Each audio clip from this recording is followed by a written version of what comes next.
बिस्मिल्लाहिर्रहमानिर्रहीम, अस्सलाम वालेकुम। जी न्यूज़ पर आप देख रहे हैं आपस की बात और मैं हूं मुनीफ फारूक।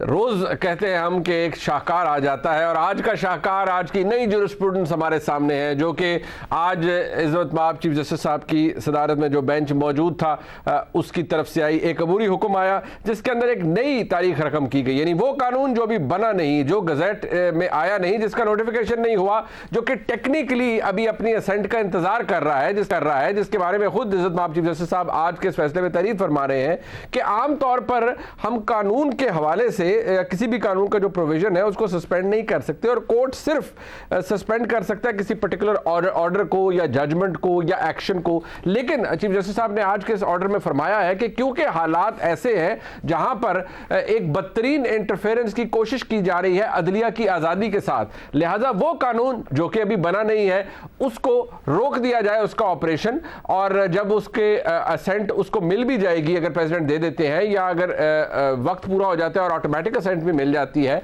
तो ये हुकूमत ये जो कानून है ये नाफिजुल अमल नहीं होगा। अब हुकूमत इसके ऊपर यकीनी तौर पर सर पिटा रही है कि ये नया मामला शुरू हो गया है। आज एक पार्लियामान के अंदर करारदाद आई कि आप कैसे जो कानून अभी बना नहीं है उसके ऊपर आपने बेंच तरतीब दे दिया 8 रुकनी जज साहिबान का, और वो जो सिलेक्शन थी ऑनरेबल जजेस की उसके हवाले से भी तशवीश का इजहार किया गया कि जी सीनियर मोस्ट जजेस क्यों नहीं उसके अंदर आए और बड़ी सिलेक्टिव तरीके से पिक किए गए ऑनरेबल जो जजेस थे सुप्रीम कोर्ट के। बहरहाल ये अब कोई आइन या कानून की लड़ाई तो है नहीं, ये तो अब सीधी सीधी एक ऐसी लड़ाई है जिसके अंदर दोनों साइड से मैनूवरिंग हो रही है, दोनों साइड पर ये कोशिश की जा रही है कि अपना जो टर्फ है उसको बचाया जाए। पार्लियामान अपने तरीके से कोशिश कर रही है, सुप्रीम कोर्ट की जानिब से अंडू करने की कोशिश की जा रही है हर उस काम को, खास तौर पर जो कि हुकूमत की जानिब से किया जाए या पार्लियामान की जानिब से किया जाए। हुकूमत की जानिब से यह किया गया कि अब तक एक आईनी काम था इंतखाबात 90 रोज़ में करवाने का, उसके अंदर अड़चन आ रही है, ना फंड्स मौजूद हैं, वो देने से इनकार किया है। अब जो कमेटी थी उसने भी बाकायदा तौर पर कंसेंसस से इनकार कर दिया है, और ना ही सिक्योरिटी मौजूद है। यकीनी तौर पर सुप्रीम कोर्ट ऑफ पाकिस्तान इस हवाले से गुज़िश्ता रोज़ अपना हुक्म जारी कर चुकी है और इन चैम्बर कल पेश भी होंगे ऑनरेबल चीफ जस्टिस साहब के पास, अटॉर्नी जनरल साहब भी और सेक्रेटरी फाइनेंस भी। दूसरी जानिब वो कानून जो कि अभी बना नहीं है उस हवाले से भी सुप्रीम कोर्ट अपनी जो टर्फ है उसको बड़ा जेलसली गार्ड करने की कोशिश कर रही है। अब ताजुब की बात यह है कि ऑल्दो एक डिवीज़न पाई जाती है मुल्क के जो जैयत कानूनदान है उनके दरमियान या वकला बरादरी के दरमियान, कि कुछ लोग ये कह रहे हैं कि नहीं, चीफ जस्टिस साहब का जो ताकत है या जो इख्तियार है उसको सल्ब करने की कोशिश की जा रही है। लेकिन ये मामला जब कल से शुरू हुआ तो वो लोग भी जो कि ये कह रहे थे कि हुकूमत के इक़दामात बड़े तशवीशनाक है, वो भी इस बात पर हैरान रह गए कि वो कानून जो अभी बना ही नहीं, जो अभी बिल है टेक्निकली, उसके ऊपर बेंच बना दिया गया और उसकी अमलदारी को रोकने के लिए आज एक हुक्मनामा सामने आ गया। और जो इस्तिलाह इस्तेमाल की गई वो है एंटिसिपेटरी इंजंक्शन। अब जो लोग कानून और आइन को समझते हैं, कॉन्स्टिट्यूशनल लॉ के अंदर अगर देखा जाए टेक्निकली, तो बहसीत कानून के तालिब इल्म के, जो मैंने पढ़ रखा है, जो अपने उस्तादों से सीख रखा है, कि यहाँ पर आप एंटिसिपेटरी इंजंक्शन नहीं देते। ये तो कॉन्सेप्ट ही बड़ा मुख्तलिफ है और ये और मामलात के अंदर इसको इस्तेमाल किया जाता है। बहरहाल हालात हमारे सामने है। आज एक और ज़बरदस्त कन्फेशन हमारे सामने आया और वो किसने दिया? जनाब आज़म नज़ीर तारड़ साहब ने, जो कि वफाकी वज़ीर कानून है। उन्होंने कहा मैं माफ़ी मांगता हूँ, जूनियर जजेस की जब अपॉइंटमेंट हो रही थी तो मैंने वोट डाला उनके हक में, बड़ा दबाव था, बड़े हालात थे। यानी अगर देखा जाए तो फोरसाइट की बड़ी कमी है पाकिस्तान मुस्लिम लीग नून के अंदर। वो शायद इस मामलात को देख नहीं पाते कि आगे जाकर क्या होगा। बहरहाल वो तो खलवत में ये भी कहते हैं कि जी जब ये अपॉइंटमेंट्स हो रही थी तो बहुत से लोगों ने बहुत से वादे वहीद किए थे कि सब बेहतरीन हो जाएगा, A1 हो जाएगा, लेकिन ऐसा नहीं हुआ। अब आज जनाब आज़म नज़ीर तारड़ साहब अपनी उस मिशन का इजहार फरमा रहे थे, कैसे फरमा रहे थे, उनका दुख और तकलीफ इस क्लिप से जाहिर है। बतौर वजीर कानून एक कोलिशन गवर्नमेंट के आज आपको पछतावा है कि 2 जूनियर जजेस सुप्रीम कोर्ट ऑफ पाकिस्तान में लाने में आपका एक अहम किरदार था और उसके बाद आपने रिजाइन भी किया। तो मैं आज पब्लिक अपॉलॉजी ऑफर करता हूं दोबारा। मेरे जाती मौक़िफ़ के बावजूद मुझे हुकूमती मौक़िफ़ के ताबे वो वोट करना पड़ा। मैं बार काउंसिल्स के नुमाइंदे के तौर पे, कानून के तालिब इल्म के तौर पे, वकील के तौर पे कभी इस बात के हक में नहीं था, लेकिन मैं मानता हूँ, मैंने वोट किया, मुझे ये वोट नहीं था करना चाहिए। पूरी कौम से मैं माजरत ख्वाह हूँ कि उस वक्त खड़े होने का वक्त था। बिल्कुल हुकूमत को भी खड़ा होना चाहिए था और मुझे उससे ज्यादा खड़े होने चाहिए। हमेशा से एक आर्गुमेंट पेश किया जाता रहा है और वो दुरुस्त है कि जी हुकूमत क्यों नहीं इंतखाबात करवाना चाहती, इसलिए कि खाइफ है जी, डरते हैं, इंतखाबात से भाग रहे हैं, डिले करने की कोशिश कर रहे हैं। क्यों कि सियासी कैपिटल एग्जॉस्ट हो गया है इन जमातों का और तहरीक इंसाफ की जो इलेक्टोरल माइट है उनके सामने ये खड़े नहीं हो सकते। ये बात दिल को लगती है क्योंकि ग्राउंड पर रियलिटी जो है वो इसके बहुत करीब है या उसकी जो मैनिफेस्टेशन है वो हमने देखी है।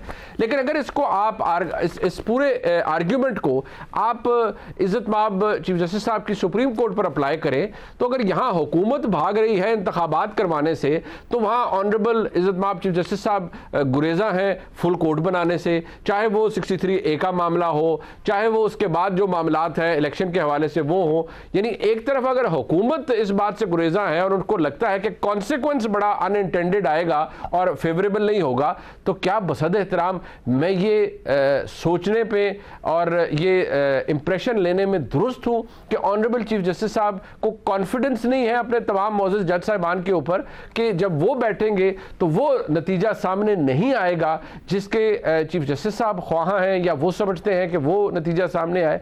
जाहिर बात है जब आप इदारों के अंदर इतनी डिस्टिंक्ट डिवीजन हो जाए और जब पाकिस्तान के सियासी हालात से पोलराइजेशन निकल कर बदकिस्मती से मुल्क की एपेक्स कोर्ट के अंदर चली जाए और जो डिस्टिंक्शन जो तफरीक है, जो फॉल्ट लाइंस हैं वो डिस्टिंक्ट हो जाए, पता लग जाए कि कौन कहां पर खड़ा है और जो बेंचेस हैं वो किस तरह से बन रहे हैं और ये फिर हम ख्याल बेंच का तासुर शुरू हो जाए और मामलात शुरू हो जाए, फिर प्रॉब्लमैटिक चीजें बन जाती हैं। सवाल भी लोग उठाते हैं और ये सवाल मैं तो एक कमजोर इंसान हूं, मैं नहीं उठा रहा, ये मुल्क के जय्यद कानूनदान उठा रहे हैं, पाकिस्तान बार काउंसिल उठा रही है, उसके जो ओहदेदारान हैं वो उठा रहे हैं कि क्या वजह है हुजूर कि आप ये क्यों मामलात को उस तरह से नहीं देख पा रहे। बहरहाल आज जिस जगह हम खड़े हैं ये बड़ी अनडिजायरेबल सी सिचुएशन है। अपने मेहमानों का तारुफ करवा देते हैं। हमारे साथ मौजूद हैं जनाब आज सैयद फॉर्मर वाइस चेयरमैन है पाकिस्तान बार काउंसिल के, इस वक्त रुकन है पाकिस्तान बार काउंसिल के, आईनी और कानूनी माहिर हैं, हमारी रहनुमाई भी करेंगे। बहुत शुक्रिया आपका शाह साहब। मियाँ जावेद लतीफ़ साहब हमारे साथ मौजूद हैं, वफाकी वजीर हैं,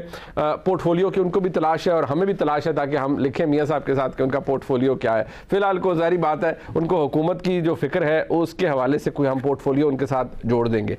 अतर काज़मी साहब हमारे साथ मौजूद हैं, सुन न्यूज़ पर अपना प्रोग्राम करते हैं, सीनियर सहाफ़ी हैं और वैसे तो हमारे स्टूडियो ला के उसकी हमारी इज्जत अफजाई किया करते थे, लेकिन मुझे लगता है कि फॉर सिक्योरिटी पर्पसेस आज अपने दफ्तर में ही बैठे हुए हैं। मैं पूछना जरूर चाहूँगा किसी वक्त अतर काज़मी साहब से कि क्या वजूहत हैं कि वो आज यहाँ तशरीफ नहीं लाए हमारे स्टूडियो में। बहरहाल बहुत शुक्रिया आप तमाम मेहमानों का।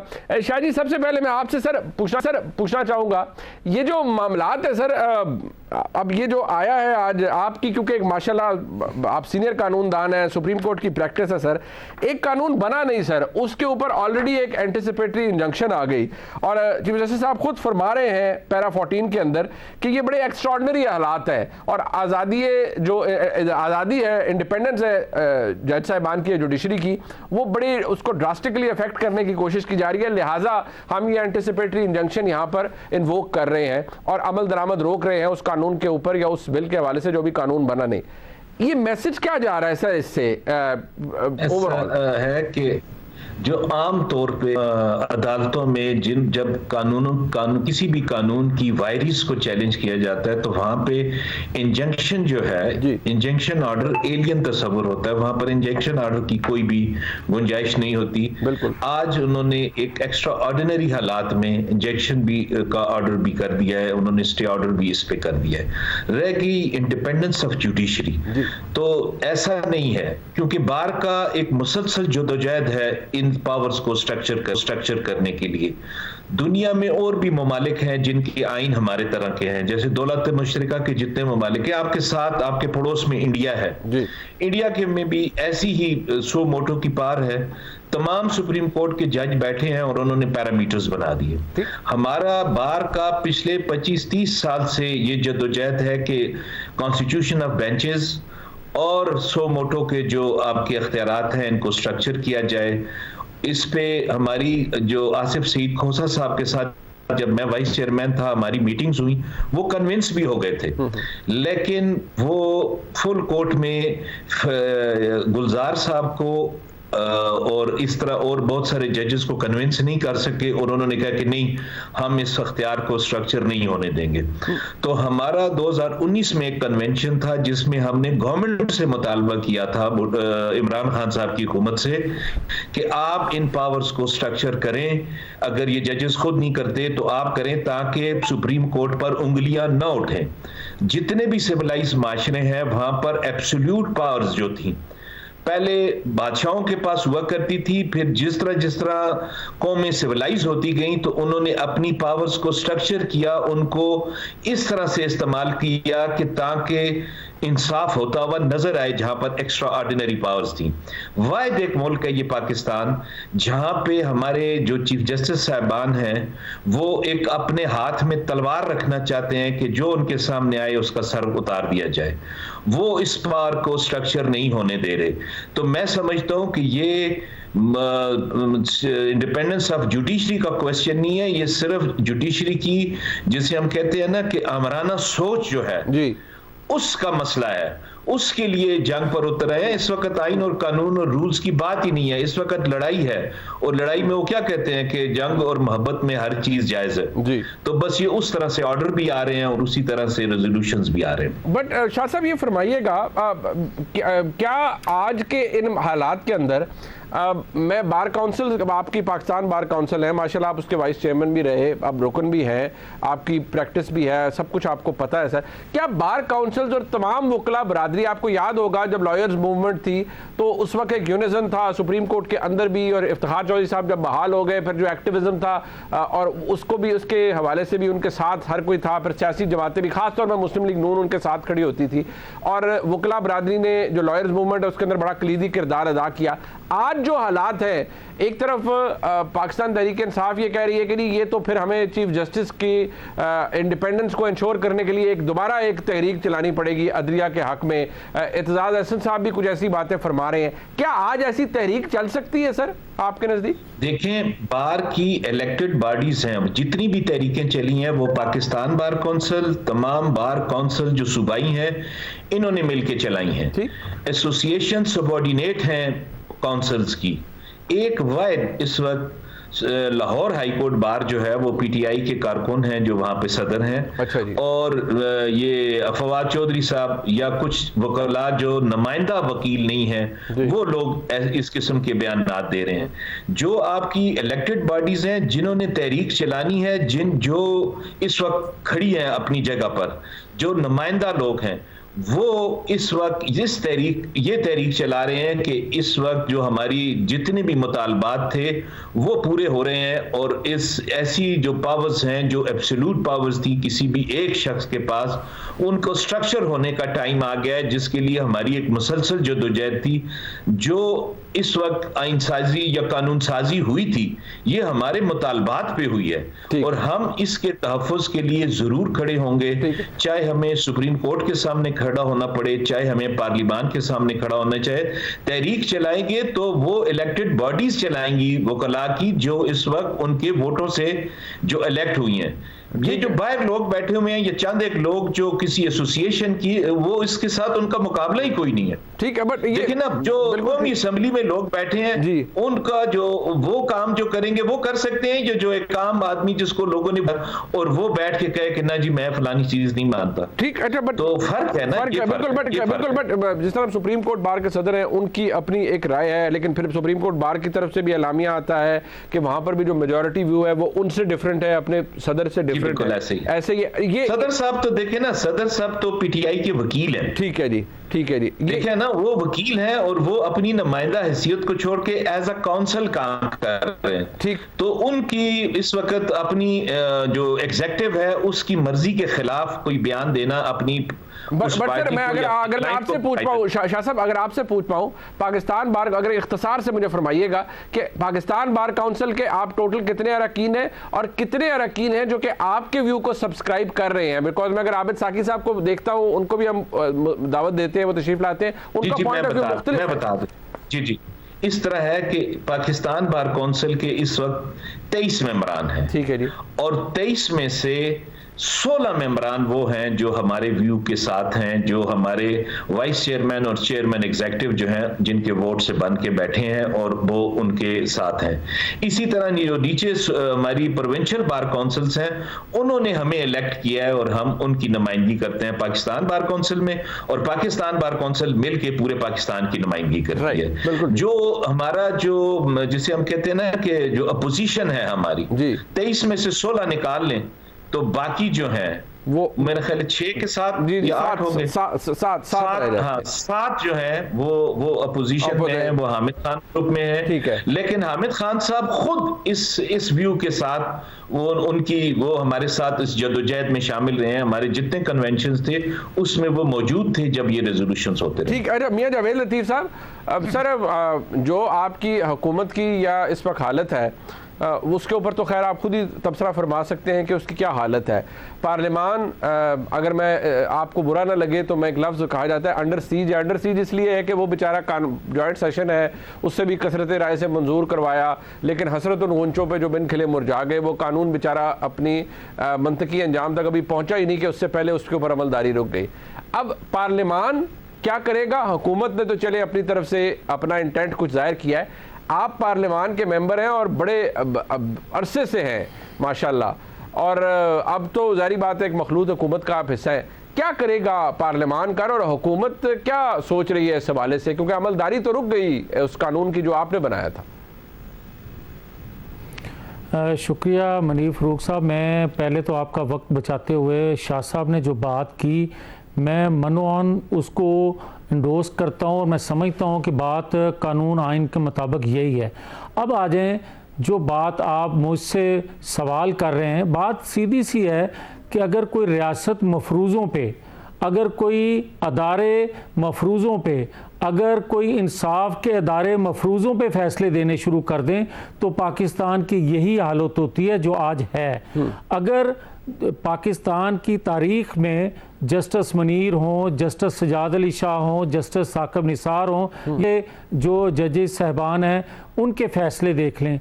आप देखें कि अगर आइन कानून के मुताबिक फ़ैसले हो रहे होते और जो माजी करीब में और ख़ास तौर पे पिछले चंद दिनों में बार और सिविल सोसाइटी, तमाम पॉलिटिकल फोर्सेस वो हुकूमत का हिस्सा हैं या हुकूमत से बाहर हैं या पार्लियामेंट से बाहर हैं, सब का एक मुतालबा था और है कि अगर 3 जजेस की बजाय 3 रुकनी बेंच की बजाय फुल कोर्ट बना दिया जाता, भले यही फैसला आता, तो आज आपको ये प्रोग्राम करने की इस इनमान से या इस हवाले से ज़रूरत पेश ना आती और ना ही मैं आपके कटहरे में खड़ा होता। बदकिस्मती से ना उस वक्त बात मानी गई और आज बात मानी जा रही है।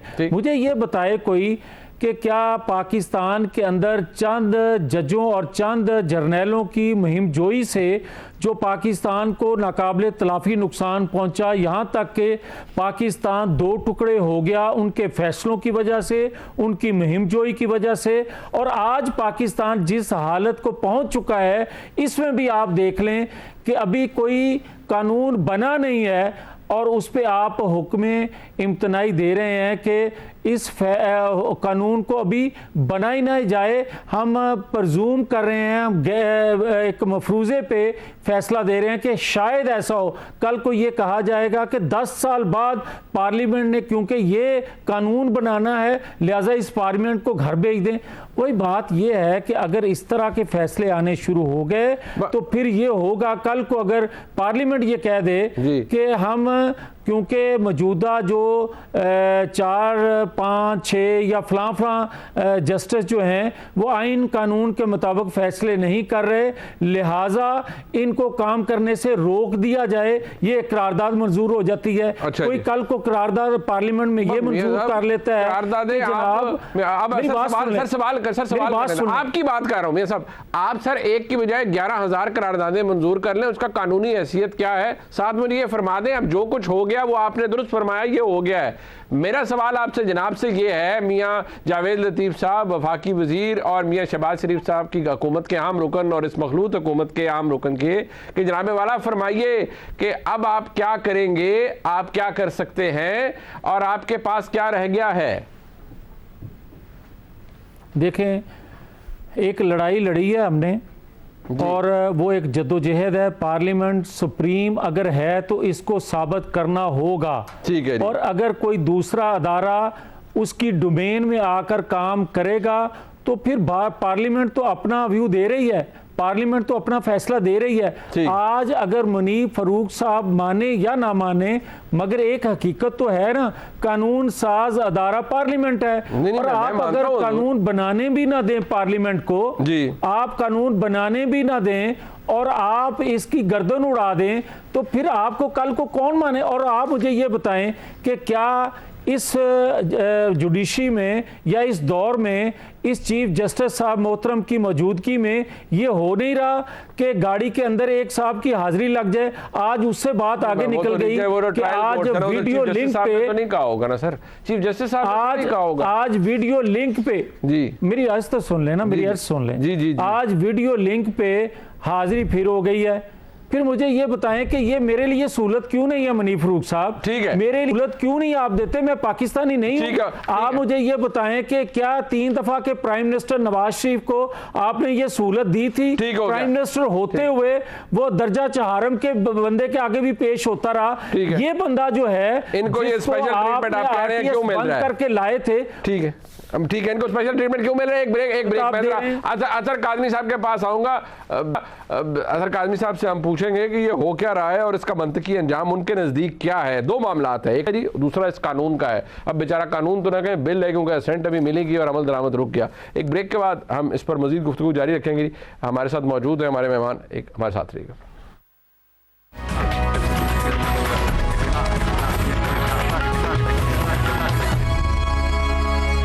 फिर आप खुशामदीद कहते हैं। अजहर काज़मी साहब, सबसे पहले आपने शाह साहब की भी गुफ्तगू सुनी, मियाँ साहब की भी सुनी। ठीक है, ये शायद आइन और कानून से निकलकर ये बहस अब कहीं और ही चली गई है और ये तो एक कानून, एक जंग सी बन गई है, एक बड़ी तनाव की सी कैफियत है। इसका नतीजा आप क्या देख रहे हैं? अगर पाकिस्तान की सियासी तारीख को जहन में रखा जाए और 1997 के हालात को जहन में रखा जाए, आज आपको क्या होता हुआ नजर आ रहा है काज़मी साहब?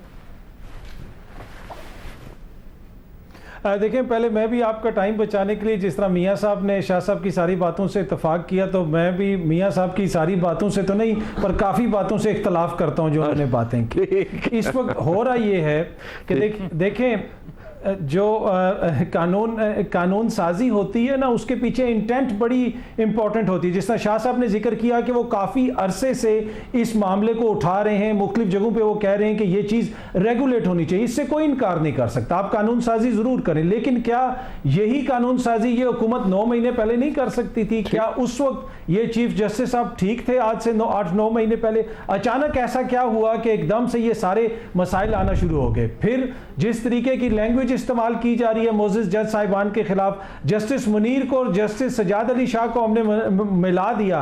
देखें, जस्टिस मुनीर का नजरिया जरूरत आज कौन जिंदा कर रहा है? आज कौन लोग ये कह रहे हैं कि जनाब आप आइन और कानून के मुताबिक इंतखाबात ना करवाएं? इस अदलिया की आज़ादी के लिए देखें, वकला ने बड़ी यहाँ पे कुर्बानियां दी हैं, बड़ी लंबी तहरीक चली है। आपको याद होगा कि उस जमाने में भी लाहौर हाई कोर्ट के अंदर बहुत सारे PCO जज आ गए थे। याद है ना आपको उस जमाने में, जिस वक्त जस्टिस इफ्तिखार साहब की वो तहरीक चल रही थी और बाद में फिर एक फैसले के जरिए बहुत सारे लाहौर हाई कोर्ट के PCO जज फारिग भी हुए थे। बिल्कुल ठीक। तो बड़ी मुश्किल से जो है ये इस नहज पे हम पहुंचे जहां पे अदलिया की इंडिपेंडेंस का जो मामला है वो एक तरह से सेटल हो गया कि अदलिया जो है वो इंडिपेंडेंट होनी चाहिए, अपनी मर्जी से उसको काम करना चाहिए। हाँ, उसके फैसलों से आपको इख्तलाफ हो सकता है, लेकिन ये क्या, किस तरह आप कह सकते हैं कि जो 8 मोजिज जज साहिबान हैं सुप्रीम कोर्ट के, खुदा न खास्ता उनका इल्म, उनका लॉ का नॉलेज हम लोगों से कम है? ऐसी बात तो नहीं है ना। वो अगर 8 मोजिज जज साहिबान ने कोई फैसला दिया है, कोई हुक्मनामा जारी किया, तो उसके अंदर कोई ना कोई लॉजिक तो होगी ना। बाकी जितने भी जज साहिबान हैं, जो ये कहा जाता है कि जी हम ख्याल ग्रुप और दूसरे, मेरे ख्याल में ये मुनासिब नहीं है। जितने भी जज साहिबान हैं, काजी फायज ईसा साहब हो जाएं, अतर मिनुल्लाह साहब हो जाएं, जो भी जज साहिबान हैं, चीफ जस्टिस साहब, ये सब काबिल एहतराम है। और रियासतें जो हैं उनकी ताकत आइन और कानून होती है। मियां साहब की हुकूमत की ताकत बंदूक नहीं है, आइन और कानून है। अगर आइन और कानून के मुताबिक इनकी हुकूमत चलेगी तो ये और ताकतवर होंगे, पार्लियामेंट और ताकतवर होगी। लेकिन अगर ये रोंदने की कोशिश करेंगे, चीजों को इंतखाबात नहीं करवाएंगे, तो मेरे ख्याल में इसमें इनका अपना सियासी नुकसान है। बट एक बात काजी साहब, ये आपके नजदीक आपका एक अपना इंप्रेशन है, जाहिर बात है बहसीत एक सीनियर सहाफी के, आपको एक इंप्रेशन है कि जी हम ख्याल बेंचेस मौजूद हैं, हम ख्याल जजेस मौजूद हैं, चीफ जस्टिस साहब ने जो सिलेक्शन करते हैं जज साहिबान की कि वो किस बेंच के अंदर कौन बैठेगा, और जिस तरह से इस बेंच को कॉन्स्टिट्यूट किया गया, आपको लगता है कि ये तमाम बातें लाइक हवाई है, इनका प्रैक्टिकल रियलिटी से कोई ताल्लुक नहीं, और ना ही कोई हम ख्याल ग्रुप है, ना ही कोई हम ख्याल जज साहिबान है?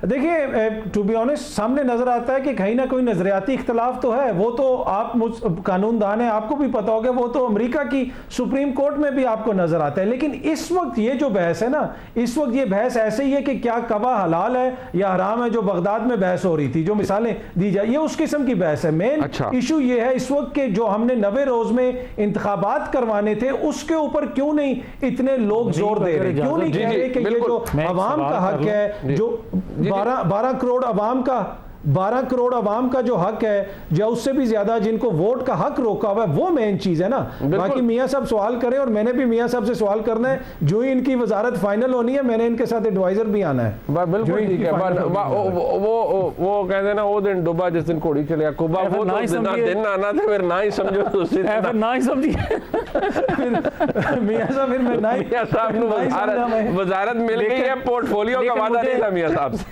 मुझे एक सवाल करने की इजाजत अगर मनीफ साहब दे दे, फिर मैंने शाह साहब से जरा पूछना है।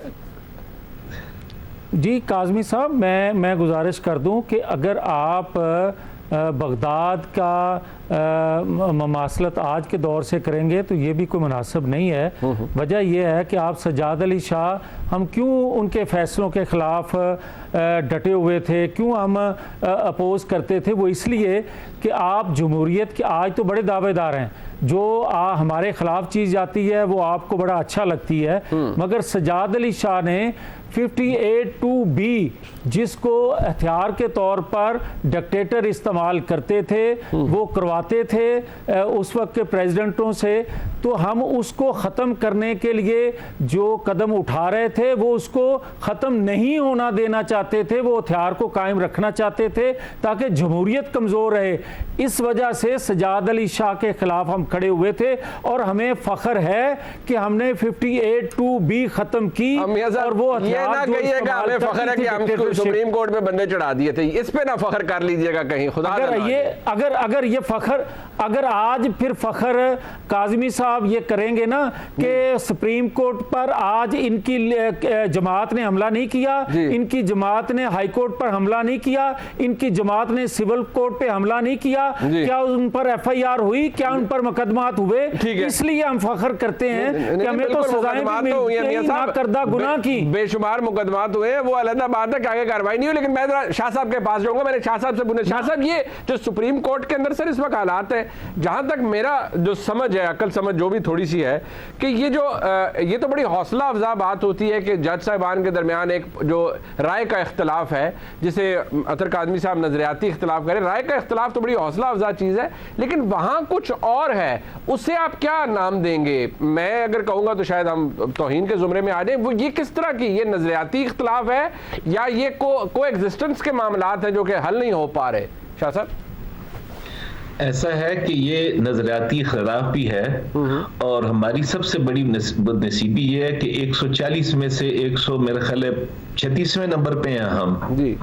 तो इतने नीचे वाले नंबर पे जाके और अब फिर हम कहते हैं कि इंडिपेंडेंस ऑफ जुडिशरी भी हो, फलां भी हो, टिंगा भी हो, लोगों को इंसाफ होता हुआ नजर, आम आदमी को देखे ना, ये तो चले पॉलिटिकल पार्टीज हैं, ताकतवर लोग हैं, किसी आम बंदे को जो आम लिटिगेंट है ना, आप चले जाएं उससे पूछें कि भाई साहब बताओ तुम्हें इंसाफ मिला है, तो उसको रोता हुआ देखें। ठीक, तो ऐसी सूरत हाल में, और इस वक्त बिल्कुल सामने नजर आ रहा है कि 7 जजेस जो हैं उनका बिल्कुल माइंड जो है वो मुख्तलिफ है, इसीलिए chief justice of Pakistan pick and choose करते हैं। मसलन अब इतना बड़ा बेंच बनाया गया है इस लेजिस्लेशन पे, तो नंबर 1 को के बाद नंबर 2, 3, 4 को छोड़ के 5 नंबर पे से उठा लिया जज, फिर 12वें नंबर से उठा लिया, फिर 10वें नंबर से उठा लिया, फिर 9वें नंबर से उठा लिया, फिर आखिर में 14वें 15वें नंबर से उठा लिया आपने।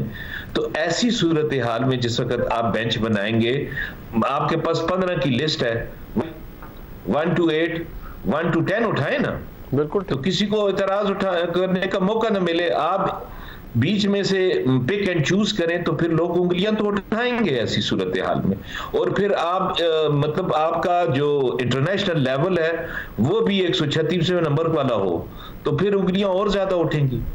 तो हमने तो चीफ जस्टिस ऑफ पाकिस्तान से जितने रिप्रेजेंटेटिव हैं जाके 10 बस्ता गुजारिश की थी कि फुल कोर्ट बना दें, खुदा के लिए एक इस लोगों को उंगलियां उठाने का मौका ना दें। वो ये समझ रहे थे कि हम पीडीएम की हमायत कर रहे हैं, वो ये समझ रहे थे हम पीटीआई की मुखालफत कर रहे हैं, जबकि हम सिर्फ इस इदारे की इज्जत की खातिर बात करते हैं। हमने जब भी मशवरा दिया है, चाहे इमरान खान की हुकूमत को दिया था कि एक्सटेंशन ना करें, उनको कहा था कि आप वाइजा के खिलाफ रेफरेंस ना करें, उन्होंने माजरत की। आज वजीर कानून ने माजरत की, हमारे स्टांस से हट के उन्होंने वोट दिया था। हम आज भी अपनी जगह पर खड़े हैं, हम ना पीडीएम के साथ हैं ना पीटीआई के साथ हैं। हमारा असूली मौकफ है कि सुप्रीम कोर्ट के इदारे को अपनी इज्जत को कायम रखना चाहिए। चीफ जस्टिस का काम सिर्फ इंसाफ करना नहीं, इंसाफ होता हुआ नजर आए और इस इदारे की इज्जत कायम रहे।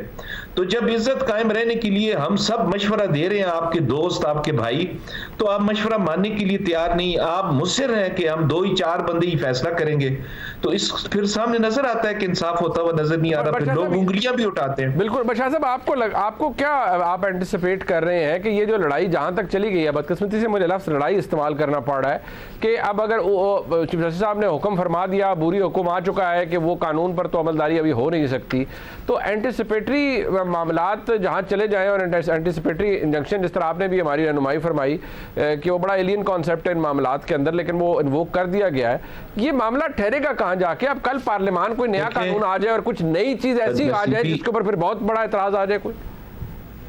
मुनीब, ये हमारे मुल्क की और कौम की बदनसीबी है, और ये लड़ाई खत्म होगी या चीफ जस्टिस साहब नहीं होंगे या हुकूमत नहीं होगी। अल्लाह।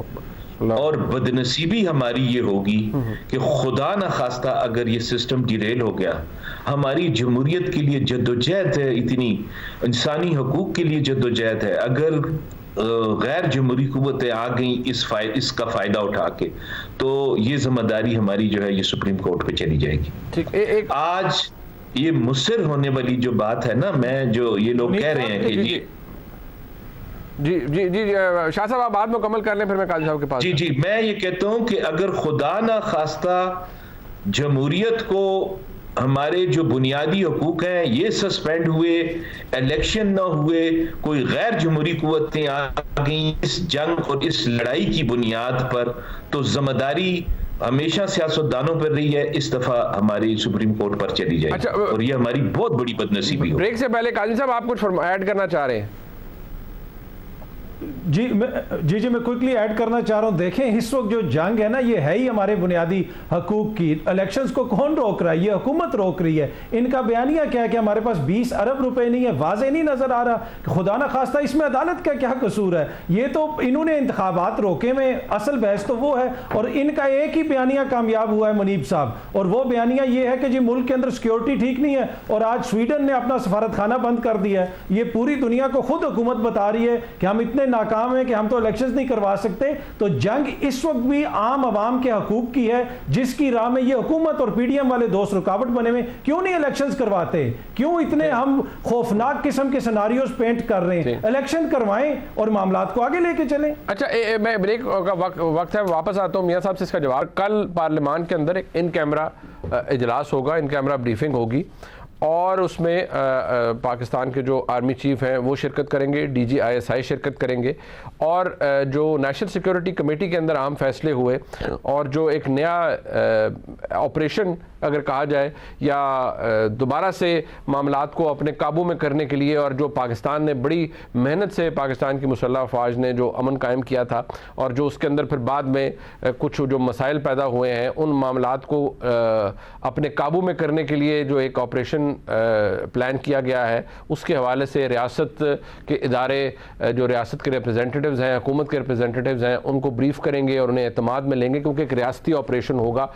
एक ब्रेक के बाद इस पर बात करते हैं, लेकिन जो नुकात अतर काज़मी साहब ने भी उठाए वो भी बहुत अहम है और शाह साहब ने भी उठाए वो बहुत अहम है। मियाँ साहब से जवाब लेते हैं, ब्रेक के बाद हमारे साथ रहिएगा।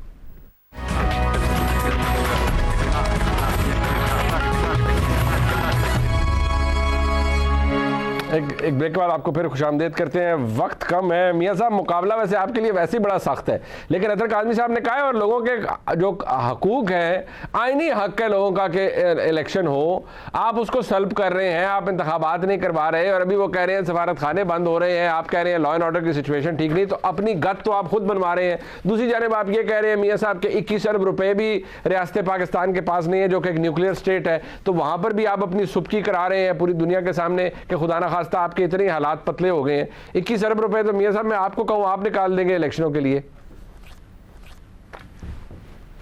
मैंने पकड़वा ना देना, बाकी मैं तेरा गल का जवाब देना। मैं ये बात ये है कि आप आइन को सिर्फ ये समझते हैं कि आइन कहता है 90 रोज में इलेक्शन होने चाहिए। क्या आपको आइन ये नहीं कहता कि हर एक को इंसाफ मिलना चाहिए?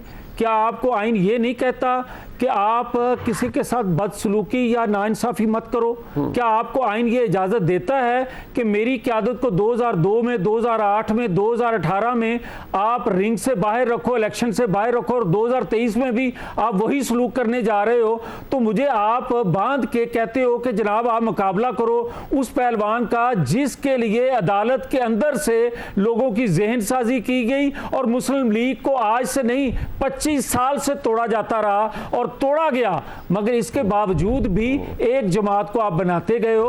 आप उसको स्टे पे चलने दो, उसके खिलाफ जितने केसेस हैं उनको स्टे देते जाओ, और मगर मेरे साथ तो इंसाफ करो। मुझे तो आप इंसाफ दोगे तो आप 2023 का इलेक्शन सुबह करा लो, मगर आप एक बात करते हो कि 90 दिन के अंदर। ओ भाई 90 दिन के अंदर आपने कितने केस जो हैं उनको सुना और फैसले दिए, मगर आपने कभी ये सोचा कि 9 साल पुराने केसेस को आपने सुनना है? कभी आपने ये सोचा कि साकिब निसार के गलत दिए हुए फैसलों पर भी हमने लबकुशाई करनी है, कोई फैसला देना है? साकिब निसार ने, सॉरी आसिफ सईद खोसा ने जो सिसिलियन माफिया डाकू चोर के अलकाब मेरी क़यादत को दिए और आज तक आप साबित नहीं कर सके, उस पर भी कोई बात करनी है? ये कभी सोचा काज़मी साहब की जमात ने? मगर काज़मी साहब एक बात बार-बार करते जा रहे हैं। मियां साहब क्या वो देखें सहाफी है, एक तो पता नहीं आपने जमात उनकी क्यों यार ना करें, उनकी नहीं है जमात। ना मनीब साहब, मनीब साहब मेरे भाई हैं काज़मी साहब छोटे, मगर काज़मी साहब को मैंने हमेशा ये इज्जत देते हुए ये बात कही है कि यार आप अपनी राय जरूर दें, मगर वो बातें जो फवाद चौधरी भी नहीं कर सका वो आप बातें कर जाते हो किसी के मुतल्लक। अच्छा। और बगैर किसी सबूत के कम से कम ये ना किया करें। मैं तो कहता रहता हूँ और कहता रहूंगा, मेरे क्योंकि भाई हैं छोटे। जी अच्छा, बात ये है कि अभी मैं क्योंकि वक्त खत्म हो गया है, खुर्रम दस्तगीर खान साहब ने कहा है कि जी अदलिया तीर आजमाए पार्लियामान जिगर आजमाएगा। पता नहीं तीर कितने रह गए हैं जो कि चलेंगे और जिगर कितना बचा है जो कि वो तीरों को बर्दाश्त करेगा। बहुत इख्तिसार के साथ काज़मी साहब, if you have the right to respond, अगर आप इख्तिसार से बिल्कुल करना चाहें तो। नहीं, टू बी ऑनेस्ट मैंने तो सिर्फ इतने सा कहा है कि इलेक्शंस करवा दें। आप अदलिया ने अगर कोई माजी में गलत काम किए हैं तो उसका ये जवाब बना के आप इलेक्शंस तो नहीं रोक सकते ना। आइन में कहीं नहीं लिखा का फैसला 90 रोज में होगा, लेकिन आइन में लिखा हुआ है कि 90 रोज के अंदर इलेक्शन होंगे। ये फर्क है। बाकी मेरी जमात तो नून अपने मुंह से कह दें। ठीक है, चले काज़मी साहब कुछ नहीं होगा, चले लास्ट वर्ड शाह साहब आप फरमाइएगा। सर ये खुर्रम दस्तगीर खान साहब ने कहा है अदलिया तीर आजमाए पार्लियामान जिगर आजमाएगा। बस वो जंग की सिचुएशन है ना, तो जंग में तो तीर और जिगर ही होगा। बिल्कुल नहीं होगा। हाँ, बिल्कुल ठीक है, बिल्कुल ठीक है। बहुत बहुत शुक्रिया जनाब। मौजूद थे अमजद शाह साहब और मियां जावेद लतीफ़ साहब हमारे साथ मौजूद थे, अतर काज़मी साहब मौजूद थे। वाकई दुरुस्त फरमाया है सैयद अमजद शाह साहब ने कि जंग का सा माहौल है, इदारों के दरमियान बहुत हालात कशीदा हैं, लेकिन जो उन्होंने बात कही थी कि उन्हें इसका अंजाम अच्छा नज़र नहीं आता, खुदा न खास्ता उन्होंने कहा अगर ये इसी तरह चलता रहा तो खुदा न खास्ता या चीफ जस्टिस साहब के मनसब को उनको प्रॉब्लम हो सकता है, या इस सेटअप को, इस हुकूमत को मसाइल मज़ीद इसके दरपेश हो सकते हैं। प्रोग्राम आपने देखा जी, देखने का बहुत शुक्रिया। खुदा हाफ़िज़।